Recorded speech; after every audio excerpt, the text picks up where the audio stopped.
Thank you so much. All right, good afternoon, everyone. My name is Alexei Korolev, and I'm a high school senior at the Morris County School of Technology. And today I'll be talking about an unconventional topic in an unconventional way. So sit back, relax, and enjoy your last lightning talk of the day.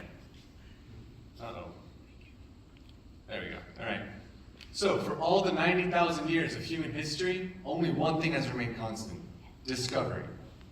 Only in the past 400 years have we uncovered the spherical Earth, derived the equations of gravity, and put a man on the moon.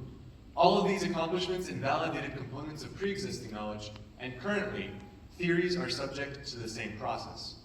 So these are some of the achievements.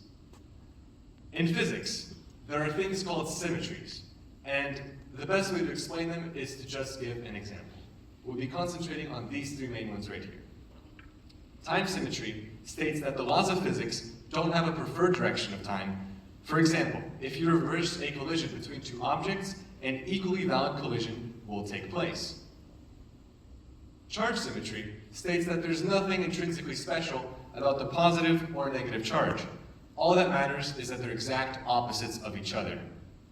And finally, parity symmetry states that two mirror images of each other, such as left spinning and right spinning electrons, should act the same. Now, these symmetries have long been considered as foundations of modern physics, and scientists have been trying to break them, as well as their unison, in what is called charge parity time symmetry, or CPT symmetry. And they were unsuccessful. It seemed as if these symmetries were underlying foundations of our physics mindset. Until, in 1956, a professor from Columbia discovered that parity symmetry actually did not hold up in an experiment with cobalt-60 atoms. The first pillar had fallen. Then, in 1964, Val Fitch and James Cronin were able to experimentally annihilate both charge and parity symmetry together in one experiment. As you guessed it, subsequent experiments have shown that time symmetry also doesn't hold up in certain situations. Nonetheless, no experiment has thus far proven that CPT symmetry as a whole can be violated, which presents a myriad of interesting possibilities. With further research on CPT symmetry components, like time symmetry, for example, we can figure out some of the inner workings of the universe. So, for example, infusing the direction of time into physics, which could give us an understanding of why we only experience time in one direction. Maybe we could even change the direction of time at the quantum level. However, more exciting would be the possibility that time symmetry, for instance, holds up in situations where it shouldn't. And that means that CPT symmetry is actually not a perfect symmetry. And this would completely upturn physics. Because currently, the unison of Einstein's theory of special relativity and quantum field theory in something called quantum electrodynamics is considered as one of the most accurate and reliable parts of physics. And it depends on CPT symmetry, meaning that it might have a foundational flaw. Think of this as solving the problem the wrong way, but getting the right answer most of the time. And although this sounds apocalyptic and catastrophic, it is actually extremely exciting. Because despite both being extremely accurate, Einstein's theory of general relativity, or theory of gravity, and QED are not compatible with each other. They disagree at different scales, and CPT symmetry might be the very reason for that disagreement. With CPT symmetry research, we might be able to unite these two theories into one all-encompassing model of everything, and its insight into technological applications would be colossal. We would be able to accurately simulate and predict new properties of the universe never before imaginable. We might even figure out the way to make nuclear fusion engines reliably, getting a power profit. We might even uncover simpler ways to take advantage of quantum computing, as we would know accurately how quantum particles behave. Those simulations would make far strides in the medical field, simulating protein folding at an unprecedented speed, giving us insight for treatments into diseases like cancer. Maybe we could even prototype our first warp drive, manipulating the fabric of space-time itself to make things seemingly go faster than the speed of light? Who knows? Because we could see technological opportunities never before imaginable.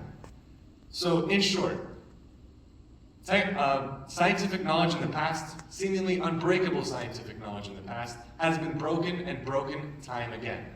And CPT symmetry seems like it might be next.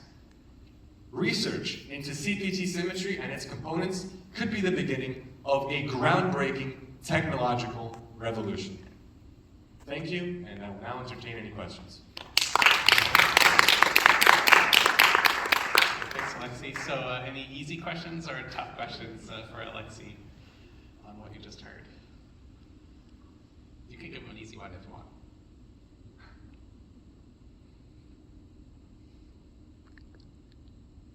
Well, maybe just share with us, with these broad strokes of questions, what do you think will be the next step from your point of view?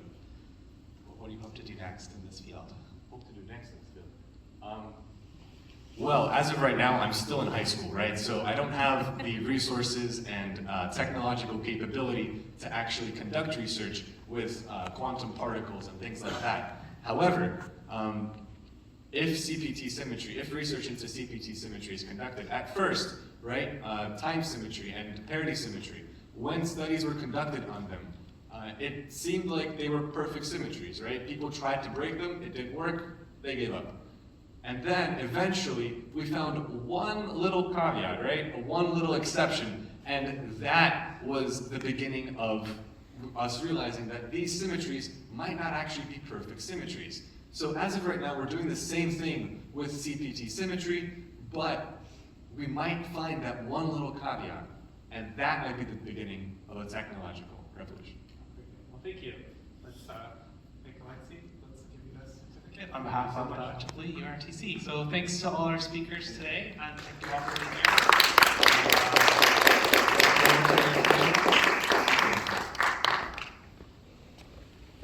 So, for best lightning talks. So when you vote for the best lightning talk is at the forefront of a scientific breakthrough, experiments and paradoxes. Is the speaker here? Yes.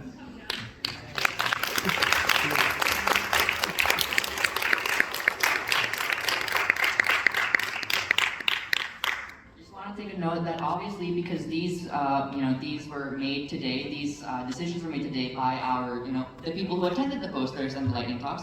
We didn't have time to make the certificates, but we do have gift cards for people.